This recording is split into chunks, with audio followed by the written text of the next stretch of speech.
of intelligence.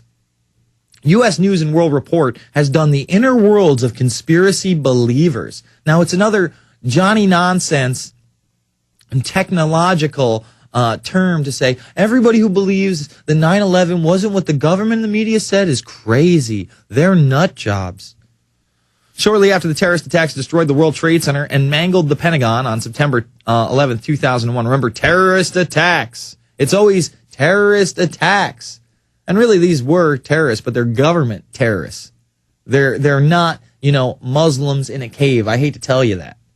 The Muslims in caves that were used in this quote-unquote attack were not in caves. They had links to military intelligence. Some of them had their IDs, their driver's licenses, saying that they were living at the Pensacola Navy Station in Florida. Okay? So, I mean, just off the bat, total lies. Conspiracy theories blossomed about secret and malevolent government plots behind the tragic events. And these are not so secret anymore. I mean, if you look at the drills that were going on that day, they just released another drill, Operation Jackal Cave. The entire thing is almost blacked out.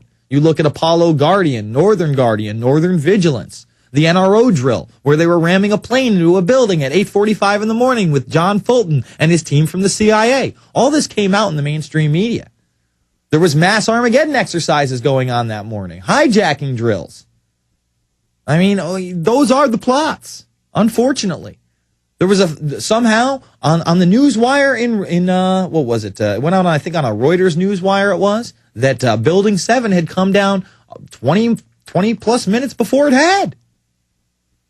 I mean, come on, this is all coincidence? Oh, yes, the Muslim terrorists were able to do all those things, Jason, and blow up Building 7.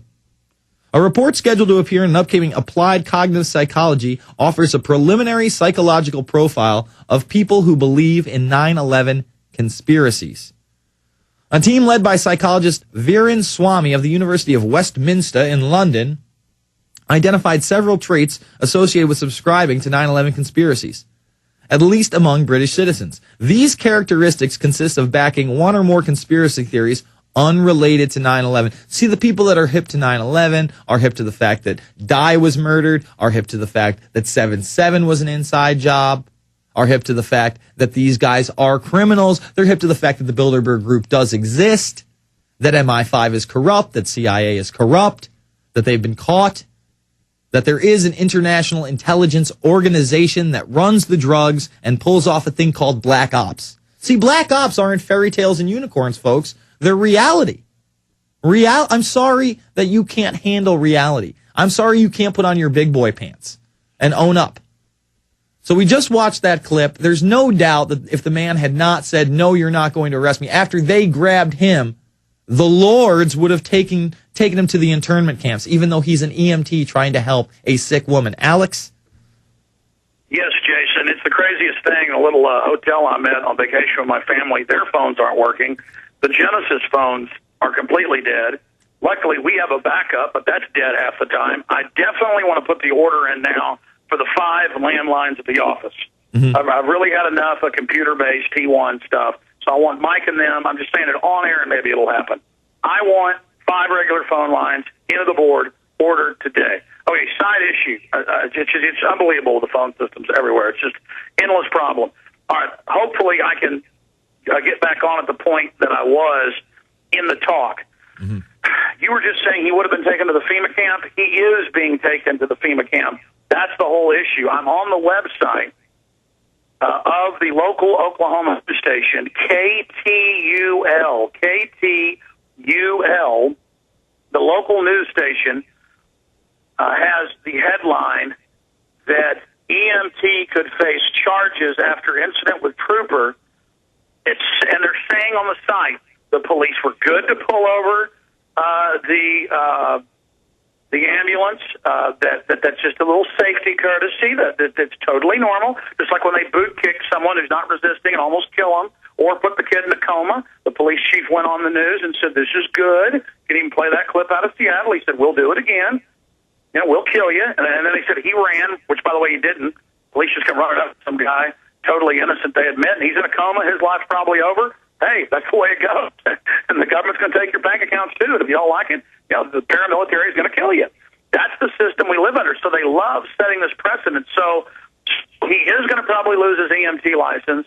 His life is probably over. And the cops won't care. They won't care he loses his job. They won't care he loses probably his home. This is about killing freedom. This is about setting a precedent of, we will pull an ambulance over. We will rough you up, and you will not do anything to the gods. And then, that's not enough. We will take your job. We will take your house.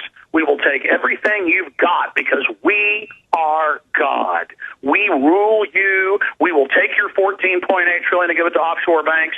We will shoot your kids up with mercury till they die. We will GMO your food. We are tyranny. This is the religion of worshiping tyranny and always pressing on the nerve of power.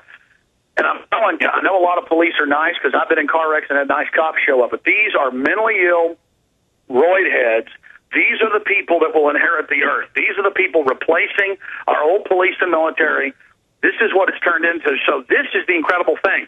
After they try to keep these men from rendering aid, after they pull over an ambulance with a woman in serious condition, when the EMTs dare argue with literal God, and this is right of kings, this is divine rulership. This is, because if the federal government has the fear of precept of above the law, then all of their minions do. And this is the nature of tyranny. And so America, they're going to take our property, they're going to raise our taxes, they're going to micromanage every facet of our lives. As Nancy Pelosi said in Beijing, the AP reporting, saying everything you'll do will be categorized, everything you do will be tracked.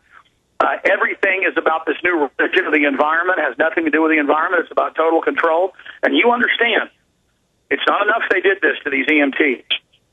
EMT could face charges after incident with trooper. And what they'll do is they'll say, if you'll come out and admit you're wrong and say you're bad and say it's normal to have police pull over an ambulance and rough you up for no reason, if you come out and bow to the idol, bow and worship tyranny, then we might drop charges on you. But then, see, then next time it won't even matter. Soon they'll just be executing us on the side of the street, and they'll show it on the news and have people literally in priest robes bowing down and worshiping it. This is how tyranny works. And so, I mean, it's just unbelievable, ladies and gentlemen. You think it is unbelievable, Alex, and I mean, the video speaks for itself. This is a guy who was just trying to take a woman to the hospital. The husband frantic on the side, trying to make sure that his wife is okay. A son frantic, taking cell phone video, because it's the only way. It's the only way to keep it on the record. Infowars.com, prisonplanet.tv. We'll be back after this. It's the Alex Jones Show.